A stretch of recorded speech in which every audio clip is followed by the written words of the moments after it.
हर वर्ष जब सावन की बारिश धरती को भिगोती है और जब स्त्रियां हरे वस्त्र पहनकर झूला झूलती हैं, तो क्या आपने कभी सोचा है ये हरियाली तीज क्यों मनाई जाती है और क्यों शिव भक्त इस मास में रुद्राभिषेक करते हैं, वो भी इतने भाव से जैसे किसी अपूर्ण व्रत को पूर्ण करने निकले हों।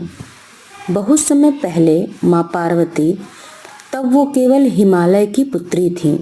उन्होंने बचपन से ही केवल एक सपना देखा था, शिव को पाना। जब उन्होंने पहली बार तपस्वी शिव को देखा, उनके मन में एक लौ जली, लेकिन उस प्रेम में कोई लालसा नहीं थी, सिर्फ पूर्णता की खोज थी। परंतु शिव जो सती के वियोग में तिल तिल जले थे, उन्होंने पार्वती को कई बार ठुकरा दिया।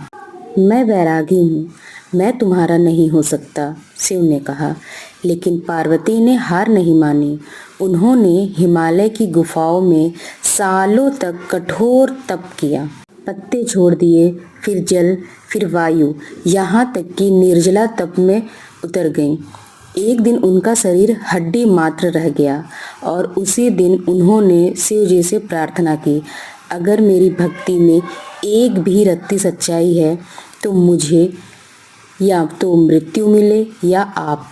माँ पार्वती ने उसी दिन अपने अहंकार, स्त्रीत्व, मोह और शरीर सब त्याग दिया। केवल आत्मा बची और वही आत्मा शिव के ध्यान में प्रवेश कर गई। तब शिव ने पहली बार त्रिनेत्र खोला और कहा, अब तू मैं है और मैं तू। यही क्षण था जब शिव ने पार्वती को पत्नी रूप में स्वीकार किया। और तभी से हरियाली तीज उस दिन की याद में जब एक स्त्री ने अपने प्रेम को आत्मा की पूर्णता बना दिया। सावन और रुद्राभिषेक का गहरा रहस्य।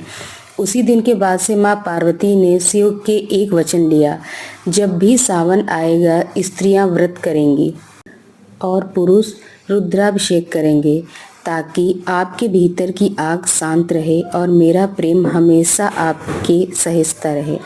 क्योंकि सती की मृत्यु से जो शोक शिव में जल रहा था, उसे शांत करने के लिए जल नहीं भक्ति की धार चाहिए थी। इसलिए आज भी हरियाली तीज पर स्त्रियां पार्वती बनती हैं, सावन में भक्त शिव पर जल चढ़ाते हैं, ताकि ये ब्रह्मांडिक प्रेम सदा जीवित रहे। हर बार जब तुम शिव पर जल चढ़ाते हो तो तुम्हें केवल एक मूर्ति नहीं बल्कि उस प्रेम